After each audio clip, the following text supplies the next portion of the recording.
We know the narrative. We know the characters. We know the ending.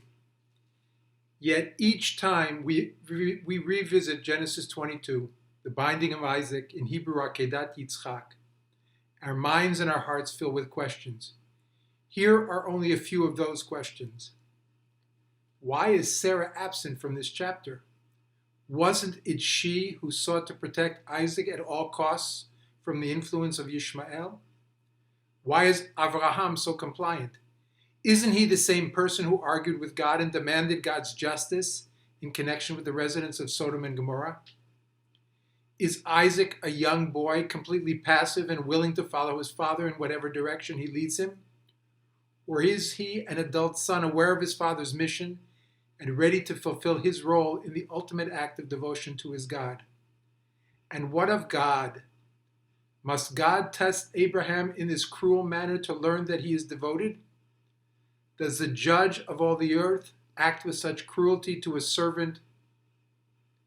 Does God demonstrate loyalty to the covenant with Avraham by demanding that he sacrifice his son? All those questions and so many more pour from us whenever we read this text sensitively.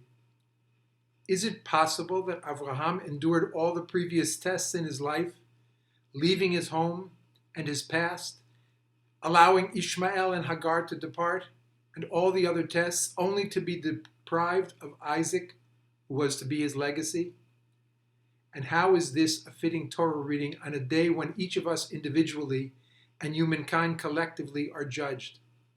Is this the judge before whom we must stand? The rabbis of the Midrash, medieval biblical commentators, modern scholars of the Bible and the ancient Near East, and philosophers have sought answers to these perplexing questions.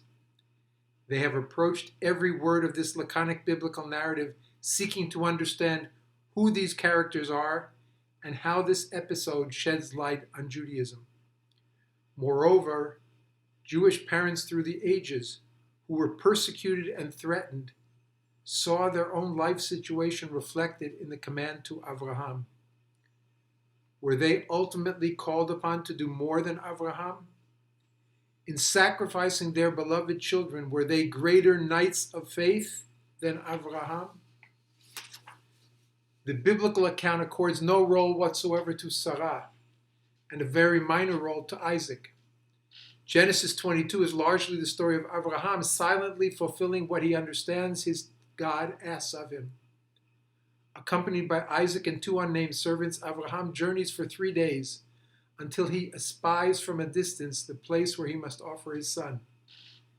They leave the servants, and father and son ascend the mountain alone. When Isaac asks about the sacrificial animal, Father Avraham assures him that God will provide a lamb. When they reach the selected space, Avraham binds Isaac, places him upon the altar, and raises his hand to slaughter his beloved son. At the last moment, God sends a messenger to stay his hand. According to our text, Avraham does not harm his son at all. Instead, he sees a ram caught in a thicket and offers that ram in place of Isaac. God responds to Avraham's faithfulness by promising him that he will be blessed in 3 ways. He will be the father of a great nation, he will inherit the land of Israel, and he will be a blessing to all humankind. Those blessings also represent the last communication from God to Avraham. Are we to conclude that Avraham's silence in the face of this existential challenge distanced him from God? Was God really awaiting Avraham's protest? The rabbis in Midrashic literature recast this chapter. In their minds, Isaac is a central figure. Here is one Midrashic interpretation. And he saw the place from afar, Genesis 22:4. Avraham said to Isaac, "Do you see what I see?" Isaac said, "I see a mountain lovely and beautiful and a cloud resting upon it." He said to the servants, "Do you see anything?" They responded, "We don't see anything." And Avraham continued, "The boy and I will go up there. We will worship and we will return to you, Genesis 22:5 says. Abraham's words predicted that the two of them would return in peace. He immediately took the firestone and the knife, according to Genesis 22:6. Immediately Isaac said to Abraham, his father, Father. And he answered, Yes, my son. And Isaac said, Here is a firestone and the wood, but where is the sheep for the burnt offering? At that moment Isaac was greatly afraid, for he saw nothing that could be offered up, and he sensed what was about to happen. He said, Where is the sheep for the burnt offering? Abraham said, Since you have asked, the Holy One has chosen you. Isaac said, If God has chosen me, my life is offered to God, but I am greatly sorrowed to have my blood shed. Nevertheless, Genesis 22 verse 8 says, And the two of them walked on together. This one Abraham to slaughter, and this one Isaac to be slaughtered. Isaac was 37 years old at the time of the binding. They arrived at the place of which God had told him. Abraham built an altar there. He laid out the wood. He bound his son Isaac. When he was about to slaughter him, Isaac said to him, Abba, tie my hands, tie my feet tightly, because the soul is very assertive. When I see the knife, I may struggle, and then the sacrifice will be rendered unfit. Please do not make any wound that would render it unfit. Immediately, and Abraham picked up the knife to slay his son. Isaac said to him, Abba, I beg you, do not tell my mother when she is standing on the edge of a pit or on the roof, lest she throw herself down and die. The two of them built the altar, and he bound him on the altar and took the knife to slay him, and a quarter of a log of his blood poured out of him. When he was doing this, an angel of the Lord called to him from heaven, Abraham, Abraham.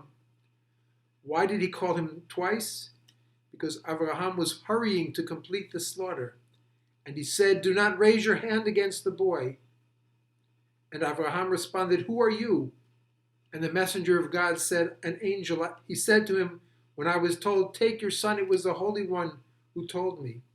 If God wants to stop me, let God tell me. The angel of the Lord called to Abraham a second time, because he did not want to listen the first time. Then Abraham said to the Holy One, Master of the universe, a man tests another when he does not know what his true character is. But you know everyone's character. Why do you have to do this? God said to him, Now I know that you fear God. Immediately the Holy One opened the heavens and said, By myself I swear. Abraham said, You have sworn. Now I shall swear that I shall not leave this altar until I tell you all that I wish to say. God said to him, Speak. Did you not say to me, Look toward heaven and count the stars if you are able to count them? So shall your offspring be? God responded, Yes. And Abraham said, From whom? God said, From Isaac. Abraham said, I could have said to you, Yesterday you told me, for it is through Isaac that offspring shall be continued for you. And now you tell me, Offer him there as a burnt offering? But I suppressed my inclination and did not say that.